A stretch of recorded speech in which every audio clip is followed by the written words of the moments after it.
नमस्कार दोस्तों।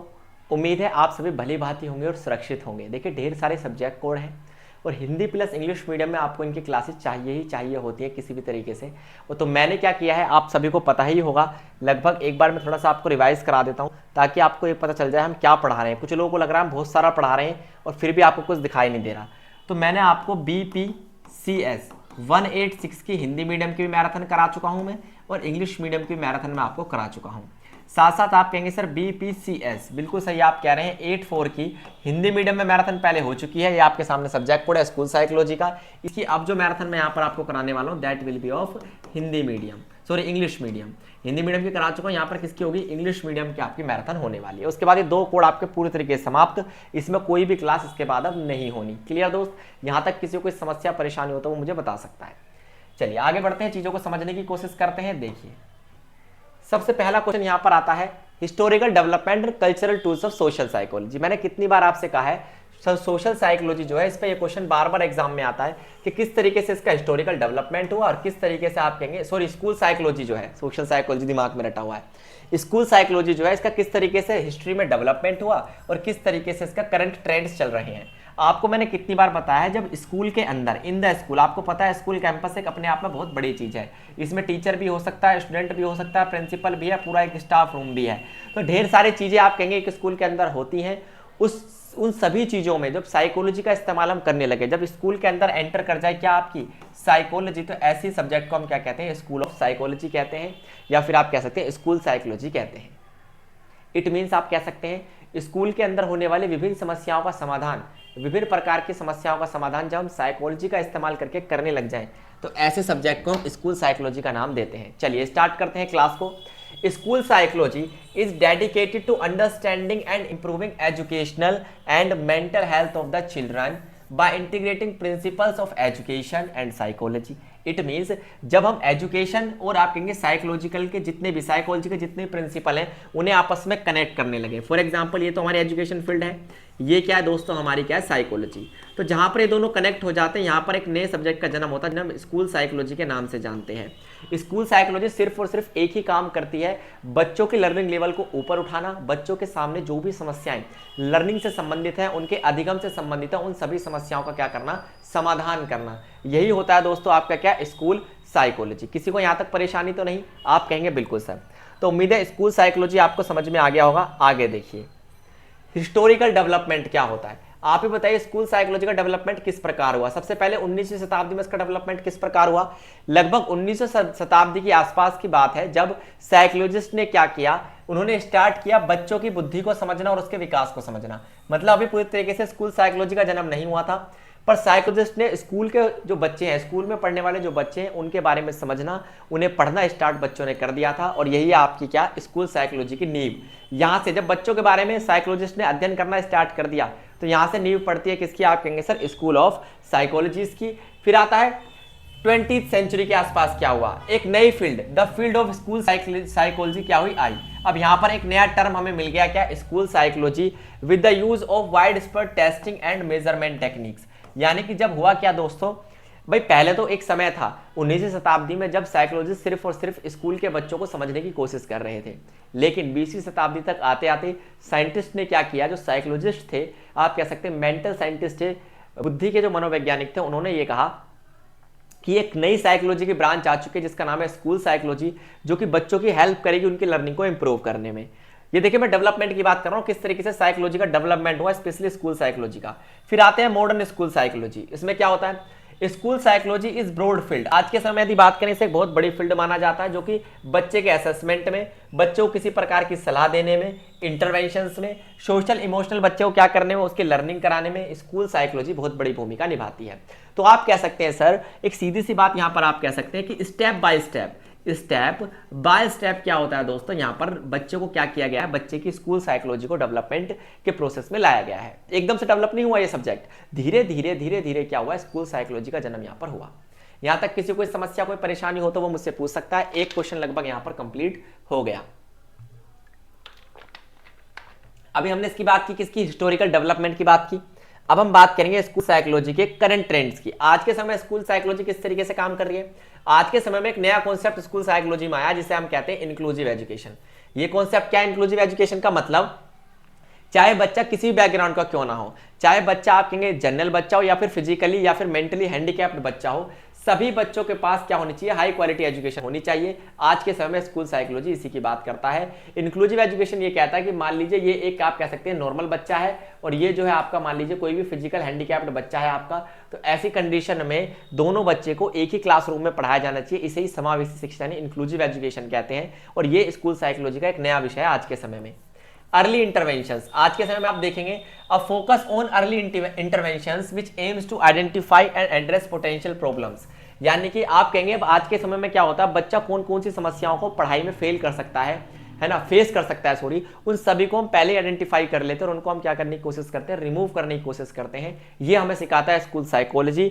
और मेंटल हेल्थ हो, टेक्नोलॉजिकल एडवांसेस हो, आपने देखा होगा अब आईसीटी का इस्तेमाल एजुकेशन में होने लगा है। स्कूल साइकोलॉजी इसे क्या करती है? मोटिवेट करती है। बच्चों की मेंटल हेल्थ भी क्या करती है दोस्तों? एजुकेशन पे इंपैक्ट डाल सकती है। ये बात कौन हमें ध्यान दिलाता है? ध्यान में कौन लेकर आता है? हमारी आप कहेंगे स्कूल ऑफ साइकोलॉजी या फिर आप कह सकते हैं स्कूल साइकोलॉजी। क्लियर दोस्त? तो स्कूल साइकोलॉजी कुछ नहीं है, जब साइकोलॉजी का इस्तेमाल स्कूल के अंदर बच्चे की समस्याओं को सोल्व करने के लिए किया जाने लगे तो उसे हम स्कूल ऑफ साइकोलॉजी कहते हैं, स्कूल ऑफ आप कह सकते हैं स्कूल साइकोलॉजी कहते हैं। नेक्स्ट क्वेश्चन जो कल के एग्जाम में छपेगा, आप ही बताइए इंडिविजुअल डिफरेंसेस में जेनेटिक्स का क्या यूज होता है? जेनेटिक्स आपको पता है, जेनेटिक जो शब्द है वो जीन से बना है और ये जीन से हमें किससे मिलते हैं? माँ बाप से मिलते हैं, फादर या फिर मदर से मिलते हैं, है ना। आपको पता है जन्म के साथ हमारे अंदर कुछ बेसिक क्वालिटीज आप कहेंगे बेसिक डीएनए के गुण कहां से मिलते हैं? माता पिता से मिलकर हमें मिलते हैं। इसी के कारण प्रत्येक उंगली बराबर नहीं होती। आप कहते हैं ना जैसे जैसे आप कहते हैं 5 उंगलियां बराबर नहीं होती, इसी प्रकार एक ही क्लास में पढ़ रहे 50 बच्चे क्या एक जैसे होते हैं पढ़ने में? नहीं। ये जो इंडिविजुअल डिफरेंसेस हमें हाइट में, वेट में, कलर में, लर्निंग डिसेबिलिटीज में, आप कह सकते हैं एबिलिटीज में, हर जगह हमें जो डिफरेंसेस दिखाई देते हैं ये जेनेटिकली होते हैं ज्यादातर, है ना। और ये जेनेटिकली किस तरीके से आप कह सकते हैं भूमिका निभाते हैं उसकी हम यहाँ पर बात करेंगे।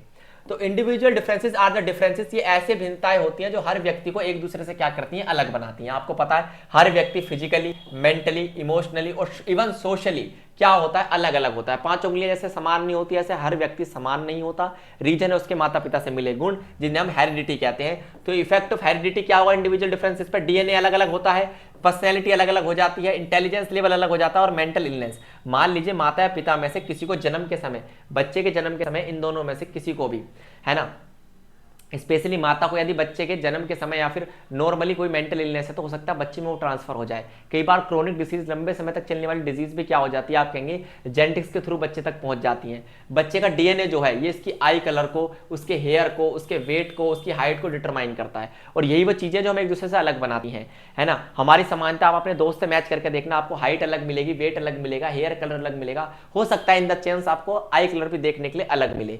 हो सकता है कि ये इंडिविजुअल डिफरेंसेस आपकी पर्सनैलिटी और इंटेलिजेंस में भी अलग अलग हो। हर व्यक्ति की बुद्धि एक जैसी नहीं होती। मानते हो नहीं मानते? ये सभी इंपैक्ट क्यों पड़ रहे हैं? ये जेनेटिकली इंपैक्ट है, माता पिता से मिले हुए हमारे गुण हैं। क्लियर दोस्त? ये क्वेश्चन आपको समझ में आया कि माता पिता से मिले हुए गुण किस तरीके से इंडिविजुअल डिफरेंसेस को क्रिएट कर देते हैं। यहां तक किसी को परेशानी है तो बता सकता है। आगे चलते हैं। एनवायरमेंटल इन्फ्लुएंसेस, आप ही बताइए एनवायरमेंट जो होता है दोस्तों वो किस तरीके से हमारे क्या करता है? इंडिविजुअल डिफरेंसेस को बढ़ावा देता है। इंडिविजुअल डिफरेंसेस आईडी मैं इन्हें कहता हूं। देखिए environment of the foetus the uterus can also influence individual differences. जब आपको पता है बच्चा माता के गर्भ में होता है ना, आपने उसकी कहानी तो सुनी होगी किसकी? अभिमन्यु की, कि माता के गर्भ में उसने क्या कर लिया था? पूरा चक्रव्यूह भेदना सीख लिया था। तो माता के घर में भी मतलब बच्चे के डेवलपमेंट पर क्या होता है? डायरेक्टली इंपैक्ट पड़ता है, इफेक्ट पड़ता है। तो आपको थोड़ा सा फोकस इसी चीज पर करना है दोस्त, थोड़ा सा फोकस इसी चीज पर करना है कि किस तरीके से एनवायरमेंटल इन्फ्लुएंसेस होते हैं।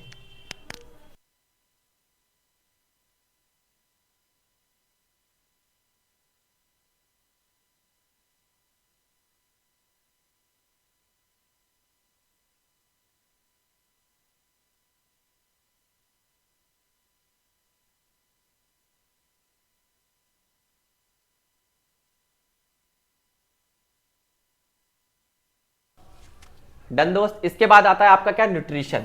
न्यूट्रिशन मतलब पालन पोषण। जिस बच्चे का पालन पोषण अच्छा होगा आप कहेंगे वो अलग तरीके से क्या करेगा, ग्रोथ करेगा। आपने देखो कुछ बच्चे बहुत हेल्दी होते हैं जबकि कुछ बच्चे बहुत ज्यादा वीक होते हैं। हेल्दी बच्चों के पीछे अच्छा पालन पोषण ही तो काम करता है। अगर हमें अच्छा न्यूट्रिशन मिलेगा, स्पेशली मुझे ही आप देख लीजिए, अगर मुझे बचपन में अच्छा पालन पोषण मिला होता तो मैं आज कितना बॉडी बिल्डर होता। अब मैं वीक हूं तो क्यों हूं, सिर्फ और सिर्फ अपने न्यूट्रिशन के कारण। अच्छे लेवल का न्यूट्रिशन नहीं है तो ऐसा होता है। एक्सपीरियंसेस की यदि बात करें दोस्तों, तो एक्सपीरियंसेस भी लाइफ के क्या करते हैं, हमें इंडिविजुअल डिफरेंसेस क्रिएट करने में मदद करते हैं। और ये सभी एनवायरमेंटल फैक्टर हैं जो एक व्यक्ति को दूसरे व्यक्ति से अलग बनाते हैं। तो इट मींस चाहे आपका हेरिडेटिकल इश्यू हो, जेनेटिक्स हो, जीन्स हो माता पिता से मिले हुए, या फिर आप कह सकते हैं माता पिता से मिले हुए जीन्स के अलावा क्या हो, एनवायरमेंट हो, दोनों ही हमारे अंदर इंडिविजुअल डिफरेंसेस को क्रिएट करते हैं। आगे चलते हैं। Types of learning disabilities. Learning disabilities क्या होता है? Learning disabilities are condition that affects individual ability to learn. ऐसी डिसेबिलिटीज जो हमें पढ़ने से, लिखने से और सीखने से क्या करती हैं दोस्तों, रोकती हैं, उन्हें लर्निंग डिसेबिलिटीज कहते हैं। कई तरीके की होती है पर मेन टाइप्स इनके ये तीन ही हैं। एक है डिसलेक्सिया, डिसग्राफिया और डिसकैल्कुलिया। डिसलेक्सिया जो होती है लर्निंग डिसेबिलिटीज होती है जिसमें बच्चे को पढ़ने में और लिखने में दिक्कत होती है। आपको याद होगी तारे जमीन पर मूवी, उसमें बच्चे को पढ़ने लिखने में दिक्कत होती है, इसे हम क्या कहते हैं दोस्तों, डिसलेक्सिया। डिसग्राफिया क्या होता है? डिसग्राफिया एक ऐसी लर्निंग डिसेबिलिटी है जिसमें बच्चे को लिखने में दिक्कत होती है। और डिसकैल्कुलिया एक ऐसी लर्निंग डिसेबिलिटी है जिसमें बच्चे को क्या करने में, मैथमेटिक्स को समझने में, कैलकुलेशंस करने में, है ना, जो आपकी क्या होती है दोस्तों, कैलकुलेशंस होती हैं, है ना। डिसकैल्कुलिया में ये प्रॉब्लम क्या होती है, आपके सामने क्रिएट होती है, कैलकुलेशन आप नहीं कर पाते। कुछ लोग होंगे मैथ में बहुत कमजोर होंगे, तो समझ जाइए आपके अंदर कौन सी बीमारी है। आप कहेंगे सर डिसकैल्कुलिया नाम की बीमारी है। बीमारी नहीं है, एक डिसऑर्डर है, एक डिसेबिलिटीज है, बल्कि डिसऑर्डर भी कहना बेकार है, डिजीज भी नहीं है ना, डिसऑर्डर भी नहीं है। ये क्या, सिर्फ और सिर्फ एक डिसेबिलिटी है। डिसेबिलिटी मतलब एक होता है एबिलिटी, डिसेबिलिटी। एबिलिटी मतलब काम करने की क्षमता, डिसेबिलिटी मतलब क्षमता ना होना। तो अगर किसी चीज में हमारी क्षमता नहीं है तो उसे ट्रेनिंग से, प्रैक्टिस से क्या की जा सकती है, डेवलप की जा सकती है। तो इन तीनों प्रकार की समस्याओं को आप क्या कर सकते हैं, हल कर सकते हैं सिर्फ और सिर्फ पढ़ लिख कर। समझ में आई यहां तक बात आपको? चलिए, व्हाट इज इंटेलिजेंस, बुद्धि क्या होती है, आप बताइए व्हाट इज इंटेलिजेंस, बुद्धि क्या होती है। तो आप कहेंगे सर इंटेलिजेंस अपने आप में कॉम्प्लेक्स कॉन्सेप्ट है। सामान्यतः ये कहा जाता है कि, सामान्यतः समझा जाता है कि कुछ सीखने की क्षमता, याद रखने की, समझने की क्षमता, तर्क करने की क्षमता, या फिर आप कह सकते हैं समस्या को समाधान करने की क्षमता, या फिर आप कह सकते हैं अपने एनवायरनमेंट में अकॉर्डिंग टू सिचुएशन ढलने की क्षमता हमारी बुद्धि कहलाती है। जिस व्यक्ति में ब्रेन होगा वो व्यक्ति अच्छे से चीजों को सीख पाएगा, समझ पाएगा, जीवन को अच्छे से जी पाएगा, तर्क कर पाएगा, रीजनिंग कर पाएगा। जिसके अंदर ये सारी एबिलिटी होती है उसे हम इंटेलिजेंस कहते हैं, और जिसके अंदर नहीं होती उसे हम गोबर गणेश कहते हैं। क्लियर दोस्त, यहां तक किसी को दिक्कत? आगे चलते हैं। इंटेलिजेंस समझ में आया? इंटेलिजेंस जो है जिन बच्चों के अंदर सबसे ज्यादा होती है उन्हें हम क्या कहते हैं, गिफ्टेड चाइल्ड कहते हैं। आपको पता है प्रतिभाशाली बच्चे। हम प्रतिभाशाली बच्चों को कैसे पहचान सकते हैं? सबसे पहला तरीका क्या, उनकी आप कह सकते हैं आईक्यू टेस्टिंग। सामान्यतः आपको जो प्रतिभाशाली बच्चे मिलेंगे, गिफ्टेड चाइल्ड जो मिलेंगे, बुद्धिमान बालक जो होंगे, जीनियस, उनका आईक्यू लेवल आपको हाई मिलेगा। साथ साथ उनकी एकेडमिक परफॉर्मेंस भी आपको हाई मिलेगी। सामान्यतः क्लास में टॉपर या फिर आप कहेंगे सेकंड टॉपर ही होते हैं, है ना। Teacher and parent reports, it means आप टीचर से पूछ लीजिए उन बच्चों के, या फिर आप पेरेंट्स से पूछ लीजिए, दोनों ये कहेंगे कि बच्चा मेरा बहुत जीनियस है। क्रिएटिविटी बहुत अच्छी होती है इन बच्चों के अंदर, प्रॉब्लम सॉल्विंग का स्किल होता है, बड़ी बड़ी प्रॉब्लम, मैथमेटिकल सिचुएशन को भी ये सोल्व कर लेते हैं। सोशल और इमोशनल डेवलपमेंट इनका होता है। हालांकि ये कहना थोड़ा सा विवादास्पद है क्योंकि कई बार बहुत जीनियस बच्चा भी इमोशनली मैनेज नहीं हो पाता, और आपने देखा होगा IITN तक बच्चे क्या कर जाते हैं, सुसाइड कर जाते हैं। तो ये कहना सही नहीं है कि गिफ्टेड चाइल्ड जो होते हैं वो इमोशनली मैनेज होते हैं, पर ज्यादा 99% वो मैनेज होते हैं क्योंकि वो पढ़े लिखे सिर्फ किताबों में नहीं होते, वो अपने दैनिक जीवन में भी अच्छे से भूमिका निभा पाते हैं। क्लियर दोस्त? तो आप यहां पर गिफ्टेड चिल्ड्रन को पहचान पाएंगे? आप कहेंगे बिल्कुल। आगे देखिए, stress and eating disorders in teens. आपको पता है टीन्स किन्हें कहा जाता है? जो बच्चे 12 से 18 साल के होते हैं उन्हें टीनेजर्स यानी कि टीन्स कहा जाता है। इनके अंदर आपको पता है एक तो स्ट्रेस की बीमारी, जब भी तो सिगरेट पीना स्टार्ट करते हैं, और एक आप कहेंगे ईटिंग डिसऑर्डर, खाने संबंधी बीमारियां होती हैं। सबसे पहले हम इनके अंदर खाने संबंधी बीमारियों, डिसऑर्डर्स की बात करेंगे। बीमारियां मत कहना, इन्हें विकार कहना, डिजीज नहीं है, डिसऑर्डर्स हैं, इन्हें हम ठीक भी कर सकते हैं। जब कोई चीज ऑर्डर में ना हो रही हो, सही तरीके से ना हो रही हो, तो दैट इज कॉल्ड डिसऑर्डर आपका। देखिए, पहली है आपकी एनोरेक्सिया नर्वोसा। एनोरेक्सिया नर्वोसा में क्या होता है, एक ऐसे खाने संबंधी बीमारी जिसमें लोग बहुत कम खाते हैं। क्या खाते हैं? बहुत कम खाते हैं। ये एक तरीका है, ठीक है, क्योंकि वो चाहते नहीं है ज्यादा वेट लॉस हो, है ना, डर होता है उन्हें वेट गेन करने का। फिर आता है बुलीमिया, बुल की तरह, भैंस की तरह आपको ज्यादा खाना पड़ता है, ओवर ईट्स, जो लोग बहुत ज्यादा खाते हैं, बुल से आप बना सकते हैं बुलीमिया। अगर आप बुल, भैंस बनना चाहते हो, लगातार खा रहे हैं एक के बाद एक, तो दैट इज बुलीमिया नर्वोसा। फिर फिर आती है बिंग, आप कहेंगे बिंज ईटिंग डिसऑर्डर। ये डिसऑर्डर कैसा होता है? ये एक ऐसा डिसऑर्डर होता है दोस्तों जिसमें व्यक्ति क्या करता है, आप कहेंगे बहुत ही ज्यादा खाता, आउट ऑफ द लिमिट खाता है। एक तो होता है ज्यादा खाना, एक होता है हद से ज्यादा खाना और रिपीटेडली खाना, एक के बाद एक के बाद एक खाते जाना, है ना। वो तुमने सुना होगा खाते जाओ खाओ। वो कौन से होते हैं? आपके लास्ट वाले डिसऑर्डर वाले होते हैं।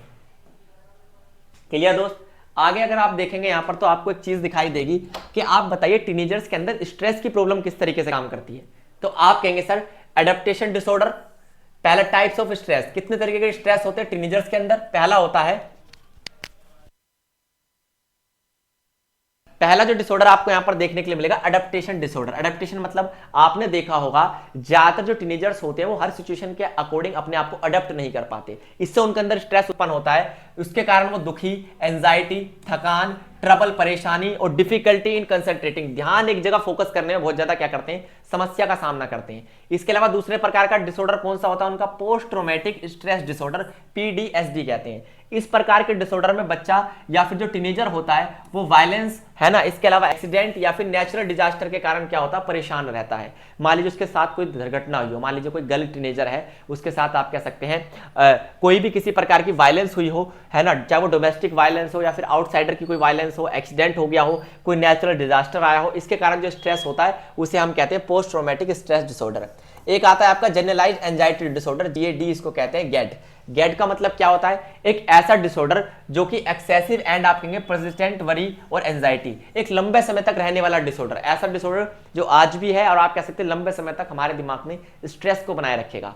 तो ये वो तीन तरीके के आपको मैंने स्ट्रेस यहां पर समझाने की कोशिश की है दोस्त, जो एक टीनेजर के अंदर आपको देखने के लिए मिलेंगे। टीनेजर मतलब 12 से लेकर 18 साल तक का जो बच्चा होता है उसके अंदर आपको यही बीमारियां देखने के लिए मिलेंगी। या तो उसके अंदर खाने संबंधी बीमारी होगी या फिर आप कहेंगे डिसऑर्डर दूसरा कौन सा होगा, आपका स्ट्रेस संबंधी डिसऑर्डर आपको देखने के लिए मिलेगा। यहां तक किसी कोई समस्या परेशानी हो, आप इस पीडीएफ को टेलीग्राम चैनल से हमारे डाउनलोड कर सकते हैं। जल्द से जल्द आप डाउनलोड करने की कोशिश कीजिए।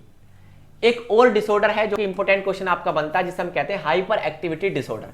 ये किसके अंदर पाया जाता है? आप कहेंगे सर बच्चों के अंदर पाया जाता है। शैतानी आत्मा बच्चे आपने सुना होगा, ऐसे बच्चे जो एक जगह तसल्ली में कभी बैठ ही नहीं पाते।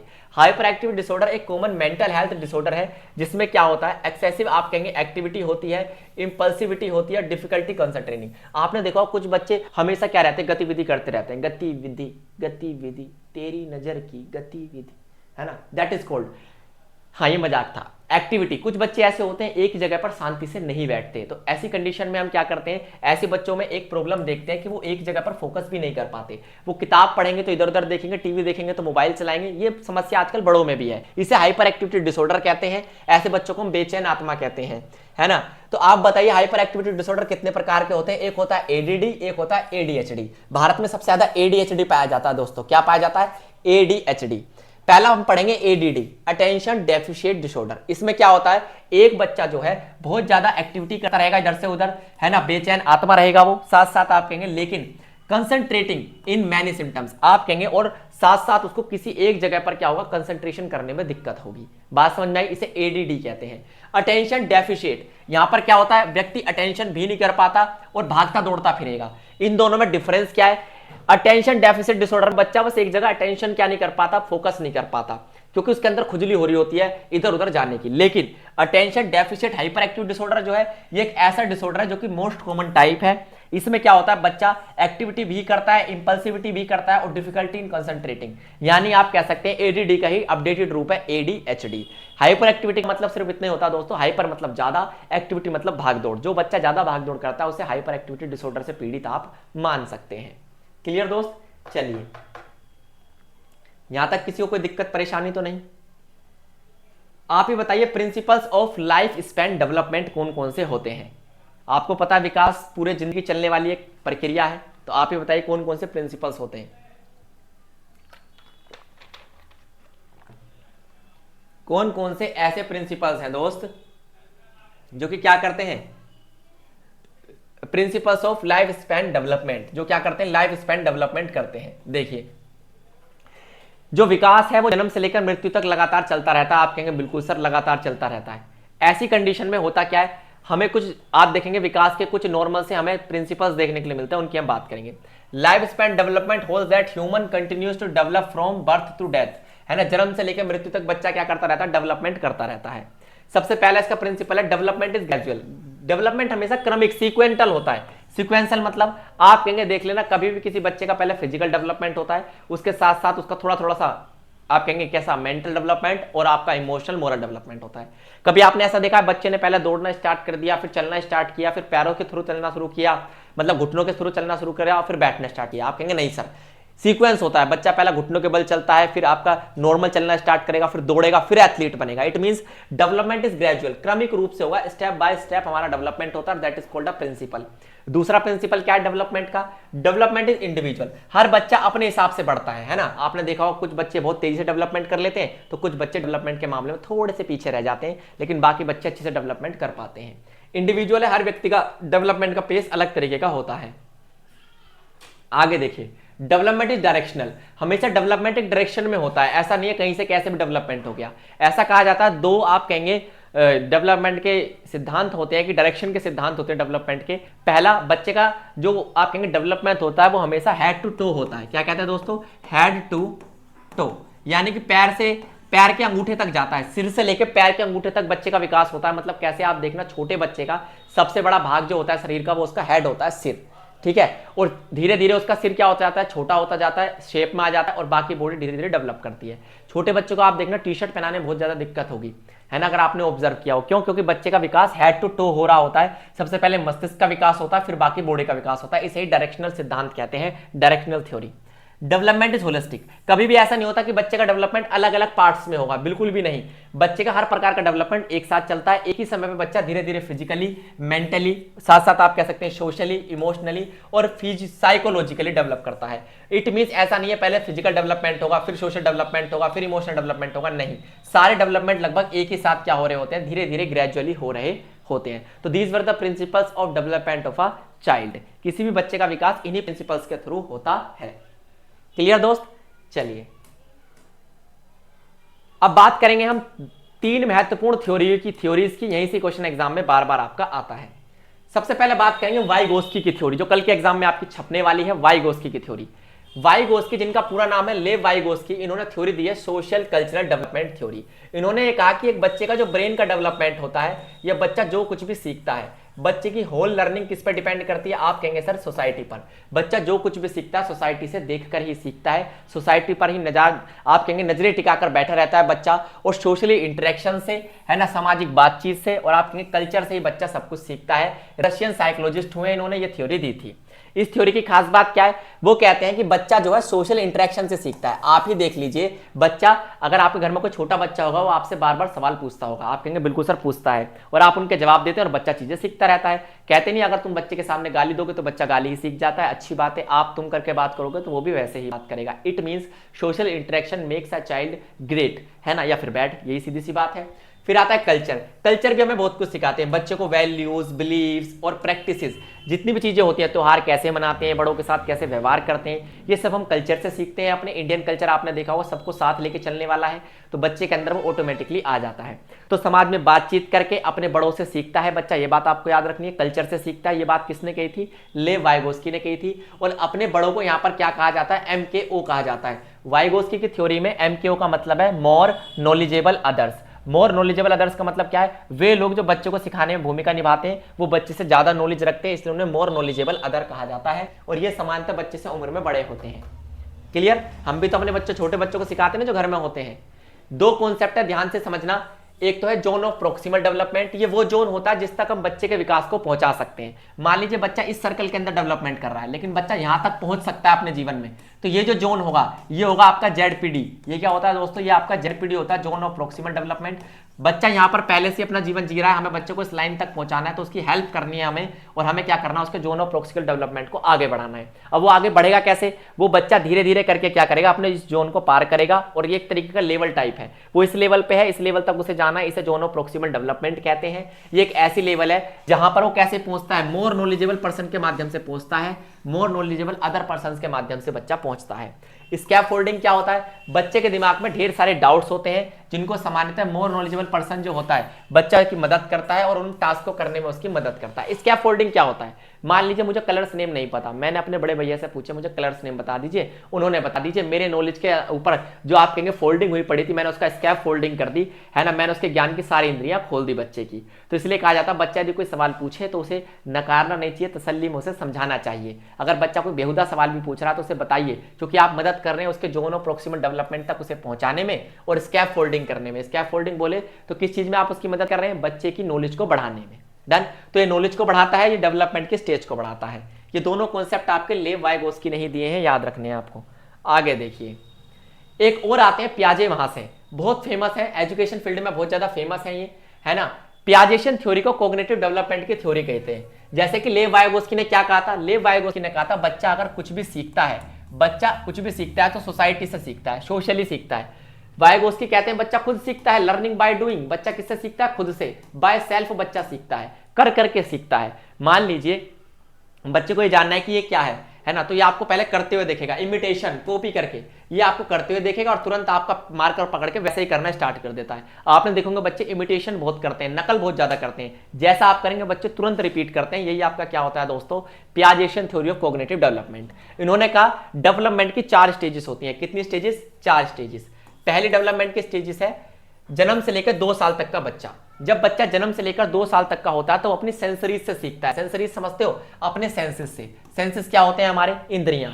वो देखकर सीखेगा, है ना, टेस्ट करके सीखेगा, स्मेल करके सीखेगा, टच करके सीखेगा, सुनकर सीखेगा, है ना, स्मेल करके सीखेगा। ये सब चीजें होती हैं सेंसरी मोटर स्टेज में।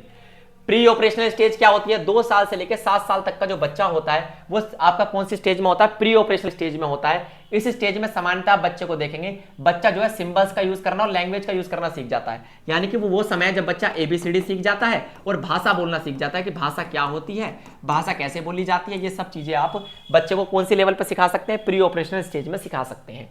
ये यहाँ पर कॉग्निटिव डेवलपमेंट का मतलब सिर्फ और सिर्फ इतना है कि बच्चे के ब्रेन का डेवलपमेंट किस तरीके से होता है, बच्चे का ब्रेन कैसे डेवलप होता है। डन। आगे देखिए, कंक्रीट ऑपरेशन स्टेज में पियाजे ये कहते हैं कि बच्चा जो कुछ भी सीखेगा वो कंक्रीट चीजों से सीखेगा। कंक्रीट चीजें मतलब कंक्रीट ऑब्जेक्ट्स। मान लीजिए बच्चे को आप कलर्स नेम पढ़ा रहे हैं तो बच्चे को सारे कलर्स दिखाने पड़ेंगे आपको। अगर आप पैरेट के बारे में पढ़ा रहे हैं तो पैरेट दिखाइए। इट मींस बच्चे को आप अगर फॉर एग्जांपल मैं आपसे कहूं, बच्चे को अगर आप यहां पर एक्स की वैल्यू के सवाल कराने स्टार्ट कर देंगे तो बच्चा नहीं कर पाएगा। बच्चे 7 से लेकर 11 साल तक के पीरियड में आपने देखा होगा छठी क्लास में नहीं आते और 6th क्लास से अलजेब्रा स्टार्ट होता है। इस उम्र के बाद कंक्रीट ऑपरेशनल स्टेज में बच्चा कभी भी एक्स की वैल्यू फाइंड नहीं कर पाता, क्योंकि बच्चा यहाँ पर वही चीज पढ़ता जो उसे दिखाई देगी। यहाँ पर जितनी भी कहानियां उसे पढ़ाई जाती हैं वो रियलिस्टिक पढ़ाने की कोशिश की जाती है। जितनी भी एग्जाम्पल आप यहाँ पर देंगे रियलिस्टिक देंगे, जो समाज में उसे दिखाई दें। जो यहाँ पर दिखाई नहीं देगा वो बच्चा सीख नहीं पाएगा। क्लियर। फॉर्मल ऑपरेशन स्टेज में बच्चा वो भी सीख सकता है जो उसे दिखाई नहीं दे रहा, क्योंकि ये 11 साल से अबव का पीरियड है। अब आप छठी क्लास के आसपास में आ जाएंगे, 12वीं ईयर में। जैसे आप 12 साल के होंगे आप छठी क्लास में आ जाएंगे, अब आप एक्स की वैल्यू निकालना स्टार्ट कर देंगे, क्योंकि आपके मैथ की बुक में अब आपको अलजेब्रा दिखाई देगा। फॉर्मल ऑपरेशन स्टेज में सामान्यतः आपको ये देखने के लिए मिलेगा कि बच्चा एब्स्ट्रैक्ट थिंकिंग कर पाएगा, है ना, जो उसको नहीं दिख रहा वो भी क्या कर पाएगा, वो सोच पाएगा। इसका एक एग्जांपल आप यहां पर ले सकते हैं कंक्रीट और फॉर्मल का। मान लीजिए आप बच्चे को पैरेट के बारे में पढ़ा रहे हैं, तो कंक्रीट ऑपरेशन स्टेज में यदि बच्चा है 7 से 11 साल का बच्चा अगर है तो आपको उसे पैरेट दिखाना पड़ेगा। लेकिन अगर बच्चा 11 से प्लस ईयर का है तो वो फॉर्मल ऑपरेशनल में पहुंच गया। फॉर्मल ऑपरेशनल का सिर्फ और सिर्फ ये मतलब होता है कि बच्चे को चाहे पैरेट दिखाइए ना दिखाइए, बच्चा इमेजिन कर सकता है पैरेट को। क्लियर दोस्त, समझ में आई कहानी। तो यहाँ पर बच्चा सेंसेस यानी अपने इंद्रियों से सीखता है, यहाँ पर बच्चा लैंग्वेज सीखता है, यहाँ पर बच्चा क्या है, देखकर सीखता है, छूकर सीखता है और कंक्रीट ऑब्जेक्ट से सीखता है। और यहाँ पर बिना कंक्रीट के भी काम चल जाता है, क्योंकि अब ऐसे सवाल बच्चा कर सकता है। मान लीजिए आपके पास 10 रुपए हैं, लेकिन यहाँ पे नहीं मानेगा, यहाँ पे कहेगा 10 रुपए दो तब मानूंगा, यहाँ पर मानना स्टार्ट कर देगा। लेट वाले क्वेश्चन यहाँ पर आते हैं, नो लेट वाले क्वेश्चन यहाँ पर आते हैं। क्लियर दोस्त। तो उम्मीद है आधे घंटे की मैराथन आपको पसंद आई होगी। ठीक है, इसके अलावा 2 थ्योरीज और हैं, 2 थ्योरीज और हैं जो आप इसमें पढ़ के जाएंगे। एक एरिक एरिक्सन की थ्योरी, एक कोलबर्ग की थ्योरी, ये आपके एग्जाम में आनी है। आज के लिए दोस्त इतना ही, धन्यवाद।